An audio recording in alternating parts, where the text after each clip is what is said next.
Need psychotherapy online or in person? Check out tinyurl.com/THT psychotherapy.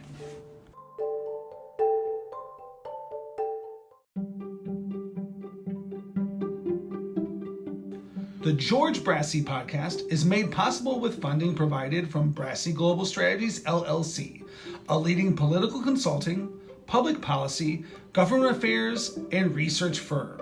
Are you interested in running for elected office? Need advice? Call or email George 708-769-5015. Brassey Global Strategies 1@gmail.com.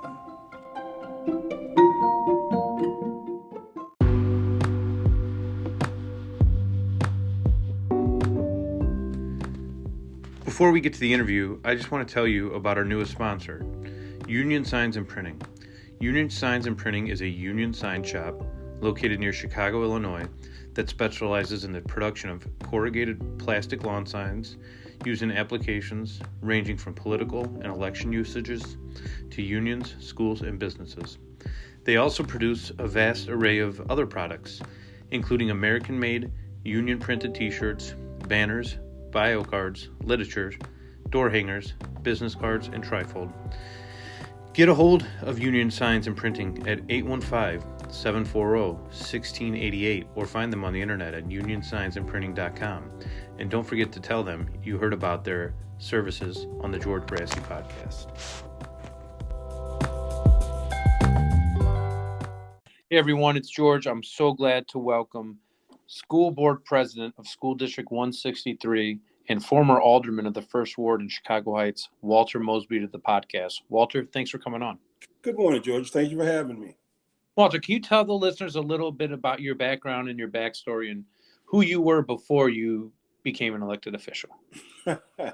Walter Mosby, born and raised in Chicago Heights, started off on the east side of Chicago Heights on Wallace Street.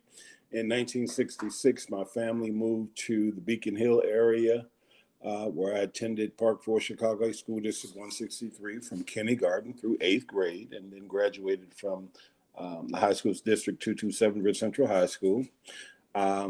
Just grew up in a family that I had a mother who was very community-minded. Did a lot of things in the community as we were growing up, having summer programs at the school, after-school programming, summer camps, just a variety of things just to keep her 12 children active. And so it was very interesting. Like I said, sometimes we say it's a normal upbringing, but, we had some challenges, and it's kind of funny. I tell people all the time is that when we moved into Beacon Hill, we were actually the first African-American family to move into the neighborhood. So when I grew up, all my friends were Caucasian, and I've been called Uncle Tom before and a few other names, but, just, how we was raised up, and we were raised up that people were people. And, so it was just very interesting. Walter, what's that transition like for you, and how old are you when the family moves from the east side to Beacon? We moved from the east side to Beacon Hill. I was 5 years old. I was fortunate to start kindergarten at 5 because my birthday actually fell on the cutoff date, which at that point in time was December 1st. And so, it was kind of interesting because, once again, we were just kids growing up and moved into the neighborhood, and everyone accepted us. We didn't have racial issues at that time. Wasn't any racial tension. Even growing up, we never had race, related fights or anything of that nature.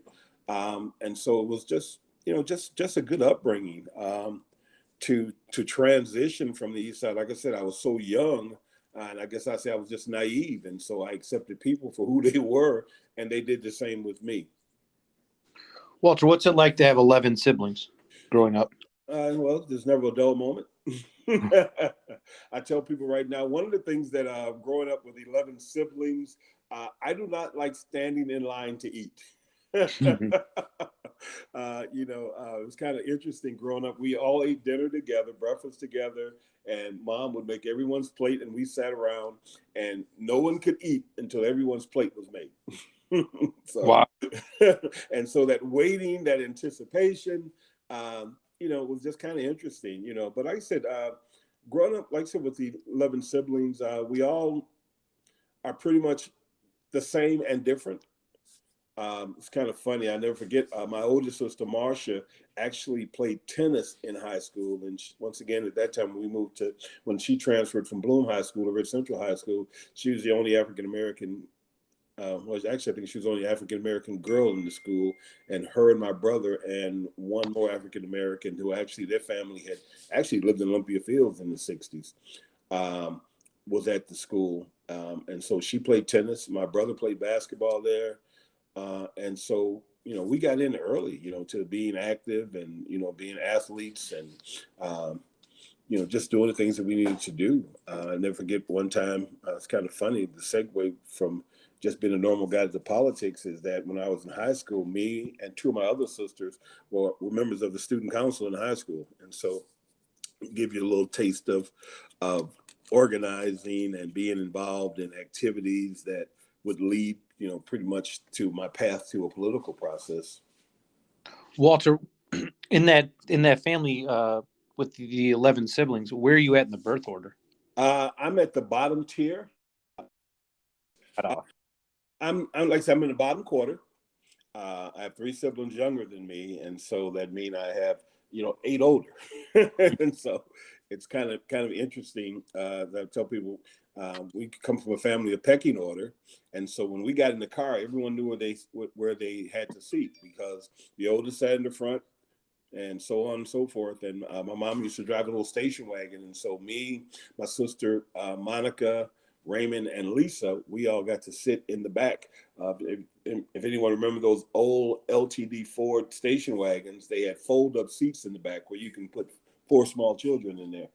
And so that's kind of interesting. Just the dynamics of the family. Mom and dad wasn't around. My oldest sister Marcia was in charge, and it went down just through the pecking order. It depends on who was the oldest there. They're in charge, and when they're in charge, it's just like your parents speaking to you. So they had permission to punish us if we did something wrong. So that was kind of interesting. Walter, you mentioned your mom and some of her activity in the community while you were growing up as a kid. Can you talk a little bit about what you remember about mom and the legacy she left in the neighborhood? Yeah, she was extremely active in the community. Like I said, by having 12 children, always looking for things for them to do. I'll never forget when they brought. She helped bring Urban Gateway to the school to do summer programming for us. She became a member of what was the group called South Suburban Women's Focus Group. I think there now is the South Suburban Jewish Women's Council. I think that's what the name dwarfed into in later years. But she was very active by having 12 children and needing them to get out in the fresh air. Moving into the neighborhood, we did not have a park.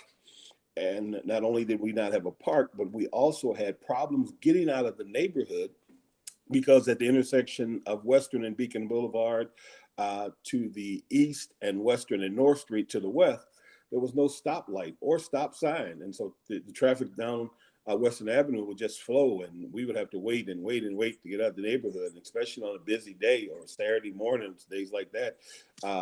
We just couldn't get out. And so she organized a kind of a protest, I guess, as to say, or march to get a park and a stoplight there at Western Avenue and Beacon Boulevard. It's kind of interesting because we would go out every Saturday morning. She would take all the kids, and so we all participated. And would stop traffic and just cause havoc. And actually, they moved and finally put a stoplight up there. And then from there, advocating for a park in the neighborhood. She fought hard and went to park district meetings. And at that time, we still had the commissioner form of elected officials at the park district, and it wasn't the ward format that we have right now. So basically, none of the commissioners lived in actually the neighborhood, and so we finally got a park, and we got the park. They named it Dominic J. Sesto Park, and it was kind of interesting because the people in the neighborhood never called it Sesto Park. If you ask anyone who lived in the Beacon Hill neighborhood, or even currently, they call it Rocket Park because when they put the park together, there was a big rocket ship that was up there, and it was a slide that went down, And, and that's what we just call it Rocket Park. I never forget back in the day that my mom was so upset that they named it Dominic J. Sesto that they had the sign, every time they put a sign up, they had it removed until they came and put up a sign with telephone poles and kind of drew some studs through it that you couldn't take the sign down at that time. But once again, it was a great opportunity, to show that the activism of my mom to do things, to inspire us to fight for a good cause. I tell people I'll never forget, like I said, we lived in Beacon Hill when Martin Luther King was killed in 1968. And the principal from the high school called my mom and said, listen, we're putting all the kids from Beacon Hill on the bus. We're sending them home, and we need you to meet the bus at Beacon Hill School. And so we can make sure all the children get home safely and there's no problem. And she got up and she went over there and met the bus. And once again, by being very active in the community, because I mean, my mom used to host dance for the kids in the communities at the school on Friday nights and stuff. And just doing things so all the kids knew her and that they all respected her. And so they came home and they went home and we had no problems, and so it's just that kind of guidance as a young man, or even as a child. It just instilled things in me that, she always said that you have a responsibility to leave a place better than you found it. Walter, who, if you know, who is or was Dominic J. Sesto? He was a former Park District commissioner. It was kind of funny because when I was working for the Park District and doing things, I actually saw his name on the wall of commissioners there at Commissioners Park. I never met the guy, but they had just decided to name it after me, and it was just kind of interesting that our park would be named Dominic J. Sesto. But once again, if you understand the history of Chicago Heights, it makes more sense by growing up in Chicago Heights and understanding the history than for someone who's just probably come to the neighborhood and trying to figure out how did this park get that name. Because, at that point in time, we did have King Park. Mm-hmm. And the other one was Seafa Park, but then they actually changed the name of that and named it after Bruce Hodges, who had did a lot of activities on the east side of Chicago Heights with the African American youth in basketball, and, just sports in general. And so they were able to get that park named Hodges Park. And so we just feel in the Ward 1 neighborhood that the park should represent someone who in the community who has done great things in the community. Walter, what were your thoughts about the former setup of government, the commissioner model that Chicago Heights had? I mean, in hindsight, you really realize you really didn't have representation in the city. You didn't have a voice. You could complain, you could do things. I know my mom used to I go back as far as Mayor Bonnick in Chicago Heights, that she had told him that, she walked through hell and high waters to get him elected, and she was going to walk through hell and high water to get him out of office. And then that's when she actually helped the Panici campaign. So she was, like I said, involved in city government as well, because when she saw something that was wrong, she wanted to make it right. And so she was an advocate for the people in the Beacon Hill community that people didn't even know she was advocating on their behalf. And that's kind of interesting because she didn't have an assigned title as the community organizer, but she just had the spirit to do it. I mean, like I said, when she joined South Suburban Women Focus, there were some ladies, I'll never forget them as a child: Ann Hernandez, Joyce Norwood, Lenora Dillard, Flora Graham, and this was kind of her little team, and they worked on a lot of things, as well with Janet Munchnick from Open Park Forest, and a couple of ladies' names that I can't remember now, but that group of women I remember because they worked hard to bring several things to the neighborhood and just organizing and doing as we can say doing good for the hood. Mm-hmm. So when does Mom eventually pass, and what is her lasting legacy in Beacon Hill in your mind? She passed in December 7th, if I'm not mistaken. One of my siblings back on, it is a wrong date, but in December of 2011. And because actually last year was the 10th year of her passing. And the legacy she left is that, everyone knew Miss June. Mm-hmm. it was kind of funny. A guy told me one time when I got into politics that I was trying to make a name for myself. And I told myself, I'm not trying to make a name for myself. I'm trying to live up to the name. My mom has established this a long time ago, that's who people knew, because of her activism, because of the fact that she always wanted to give back, because of her wonderful birthday celebration parties that she always had the second Saturday in June, that we continue to host those parties even in her absence, because that's one of the things she told us when she was alive, is that every second Saturday in June, you guys better celebrate me. And so we just, this past weekend, we just had a celebration, and small, the gatherings get a little smaller, but we still do it, to just to keep the legacy going. Just remember, why we here and why did we are so blessed is because we had a mom who was extremely active. I tell people all the time, before there was food stamps, my mom was part of the group that would go down to a place in Chicago called Cornucopia, and they would bring back all the government commodities, all those cans that said USDA, the white and black cans, and they had an office on the east side of Chicago Heights, and they would sit up, and the families would actually come there and pick up their commodities. And it was just kind of interesting, like I said, as a young child, you really don't understand everything that's going on. But as I grew to adult, I said, oh wow, they were feeding people way back then, and they were going down, they would rent a truck to the organization. I don't know if it was Cedar or what the group it was at that time, but they would rent a truck for them, and they would go pick it up, bring it all the way back to Chicago Heights, and everyone from the east side of Chicago Heights, the west side, of those who are in need would come and get the commodities. And it's just kind of interesting, because I know that the leftovers would get stored in our garage, and so people would actually come to our house to pick up stuff over in the Beacon Hill area. So it's just kind of interesting, just the things that she did. And like I said, people just knew her. She was on the board at Happy Hour Preschool.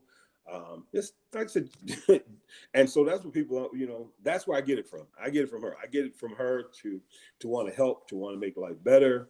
And just give back to the community, making it a better place for the kids and families who are coming up behind us. Walter, what leads you to initially making the decision to run for an elected office, and what was the initial elected office you ran for? Well, it's kind of interesting. My first office that I ran for, let me see. It's kind of funny, when they changed the form of government in Chicago Heights. Mm-hmm. I ran the first time as a candidate for the Park District Board for Ward 1. And I actually ran against Bertha Scott. And there was no way that I thought I would lose an election in Beacon Hill to anyone. And I lost. And it's kind of funny. My wife told me when I dropped off, we went and voted before she went to work. And as I dropped off at the train station, she said that if God has anything to do with this, you will not win. Mm. I was like, what? And she said, yeah, and so I didn't win. And then once again, I was a little naive. But at that point in time, the Democratic Party in Chicago Heights had labeled me a Republican.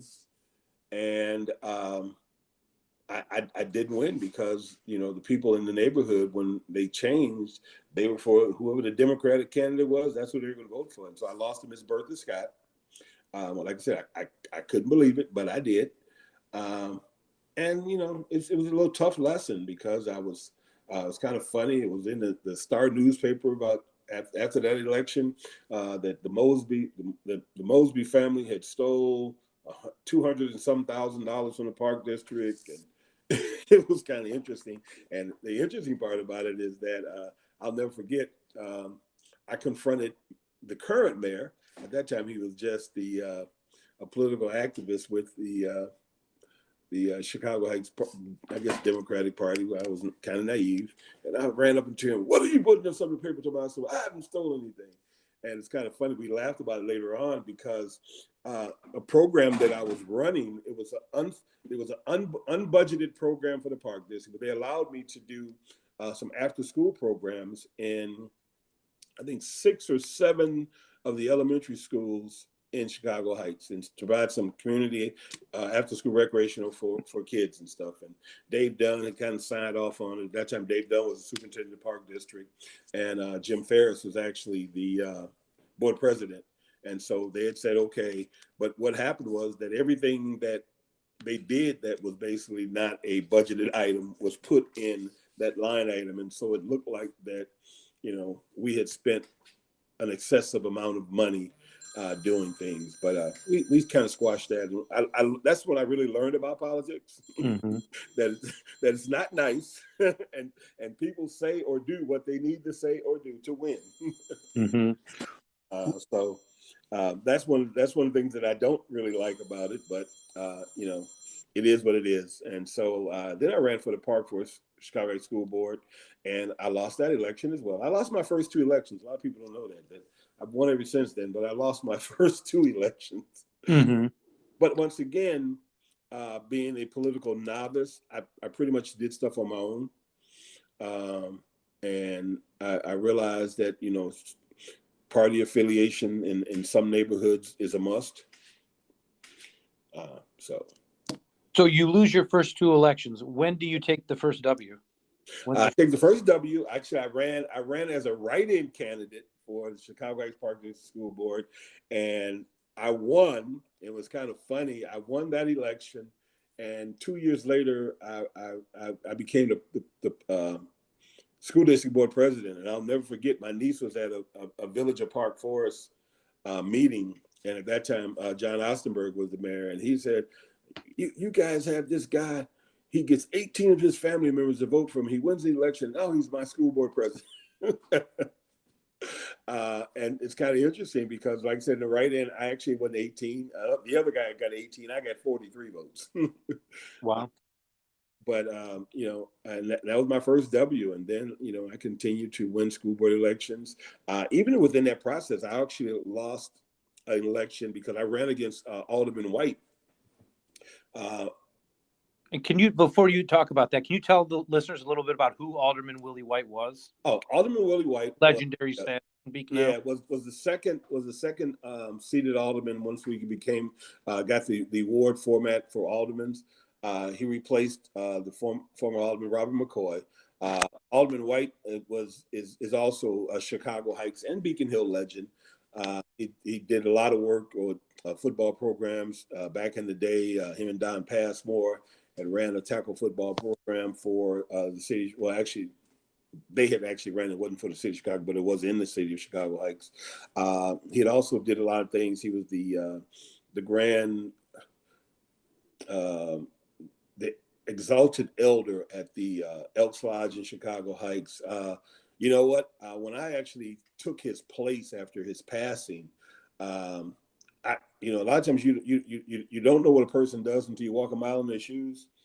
Mm-hmm. And I mean, he would pay people's water bills and light bills, and they would call them when I was going through the voicemails and clearing them out. People, they'd broken in my house and stole my TV, and he would go and see about the neighborhood, and he was this kind of person that was liked by everyone. A great man.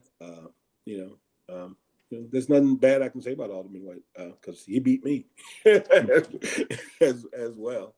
And once again, that I learned again. It was the political affiliation that really helped him. Because once again, like I said, well, actually, my sister told me if kids could vote, I would never lose an election. After actually, I just retired last year after basically 40 years of coaching youth sports and being involved in youth sports. I can hang my hat on George Brassey was one of those under my tutelage. Was. Yeah, and it's just interesting, like it's because it's all about giving back. It's about making places better, helping young people get to the next level. Those who are inspired in athletics, academics, performing arts, computer science, whatever it is, about giving a young person opportunity to experience a few things and to be able to do some things. So you finally, after Alderman White passes, do you get appointed to the first ward seat, or do you have to run again to win? I get appointed because Alderman White actually, it was kind of just kind of strange because he had just won re-election and got sick, and then so he died in December of, and that should have been December of 2012. Yeah, 2012, because he died a year after my mom. And so in 2013, I got appointed. I think it was that February. And then, so after that, 3 years later, then I had to run again, and I won.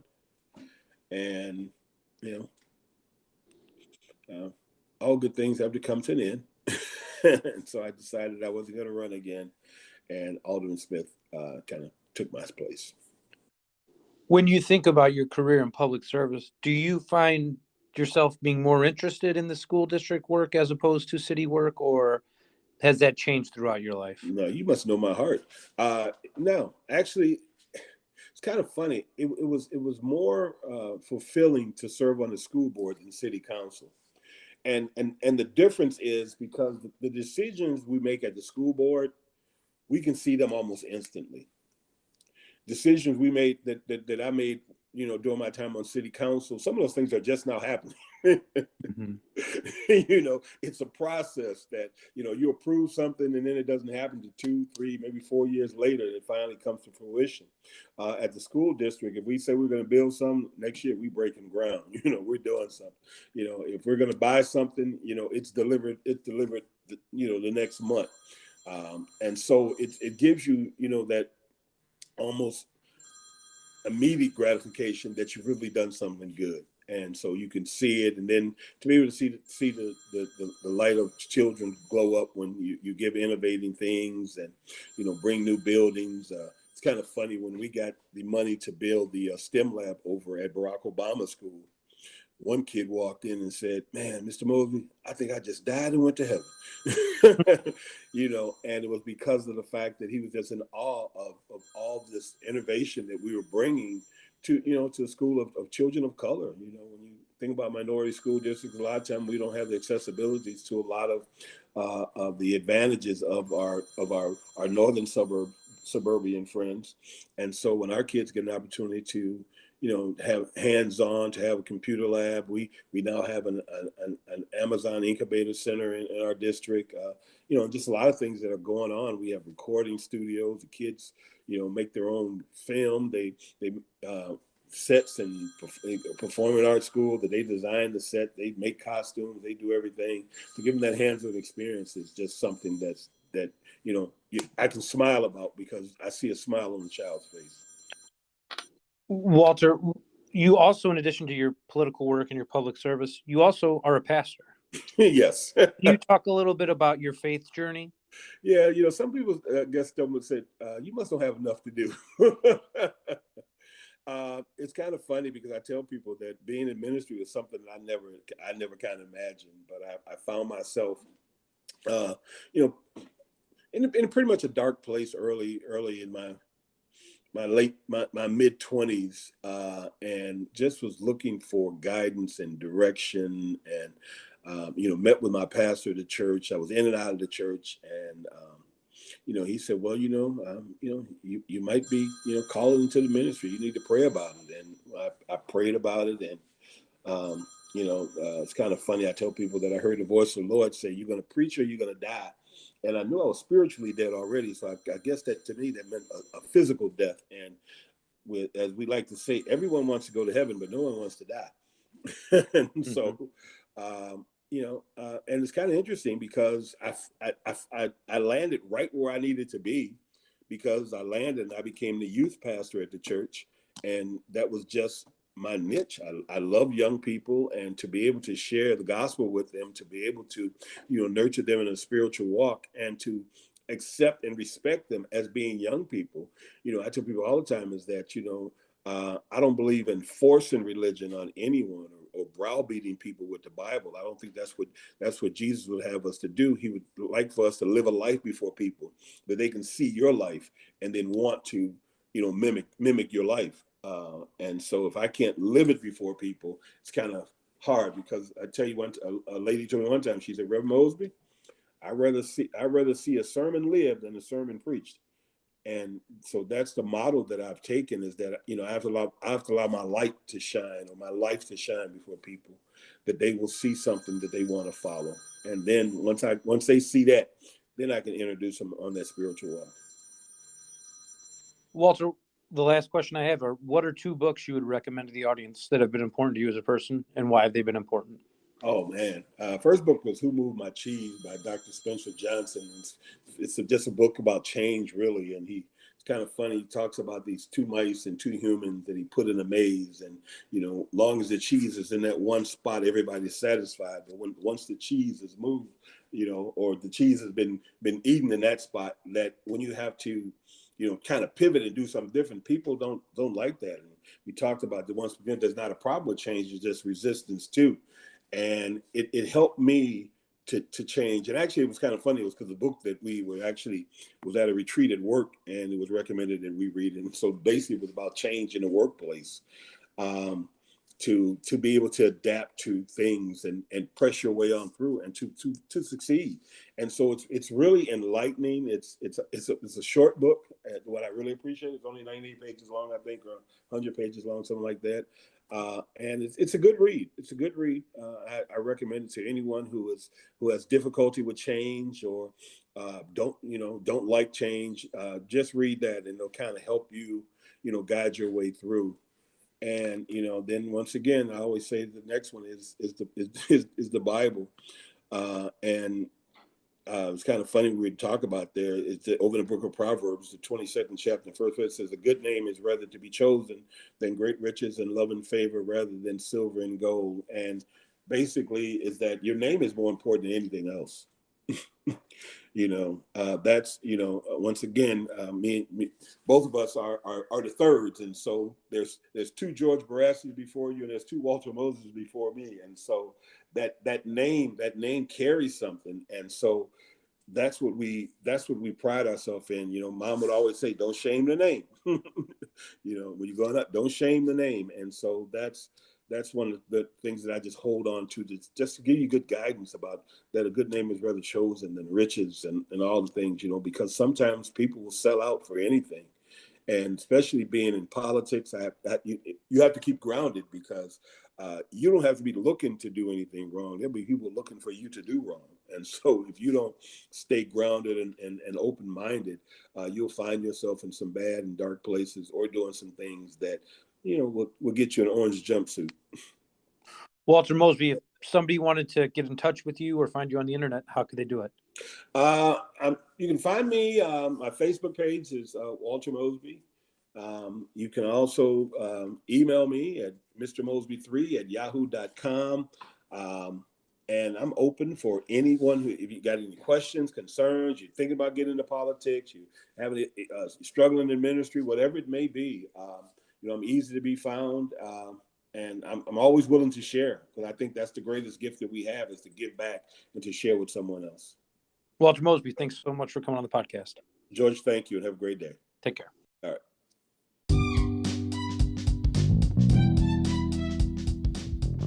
Help George stay on the Chicago Heights City Council. Go and donate today at tinyurl.com/AldermanGeorge 2023.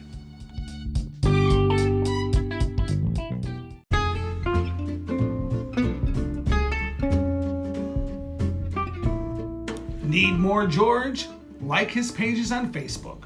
Friends of George Brassey PAC, Fifth Ward Business Alliance, Chicago Heights Bicycle and Pedestrian Resource Center, and the George Brassey Podcast.